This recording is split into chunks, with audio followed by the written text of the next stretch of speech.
Hi, Rosy King from Corporate Training Options. Today I'd like to share with you a tip in Microsoft Excel to teach you how to split names from one column across two columns. So you end up with a first name and a last name column. I'm going to start by sharing my screen with you. There we go. You can see here I already have a sample database set up for us, and column B has got our contact names in it.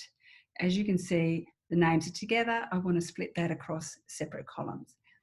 To do that, I'm going to go across and create a blank column next to the contact column. So click on the heading of column C, right click and insert, and that gives me a blank column. This gives me room to move my data across when I do the split. Occasionally there may be someone in the list who has three names. So just to cover my bases, I'm going to again insert a third column or a second column so that I've got three columns available for the names. Now I'm going to go back to the heading of column B and click on that to select it. And then up here in my ribbon, I'm going to go across to the data and select text to columns. There we go.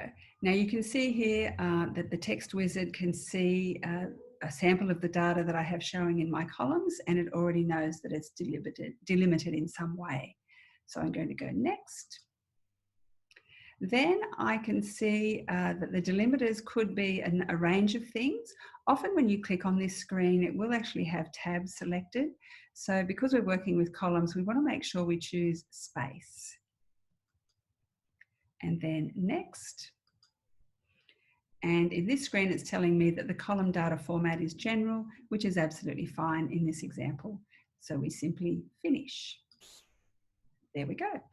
How simple is that? It's moved the data across two columns, or in some cases across three. So I can now finish off my database by changing the headings to first name and last name. There we go. And where I do have a third name, I'm simply going to cut it and paste it into the column where it goes. There we go. Now, if I have a very long list, I might just want to scroll down and do a check. There we go. We've got a second person who has three names. So again, just cut it, put a space and paste. And going down to the bottom of my database, I can see that I've finished and all the names are now where they should be. This leaves me with a spare column. So I'm simply going to choose column D and right click and delete.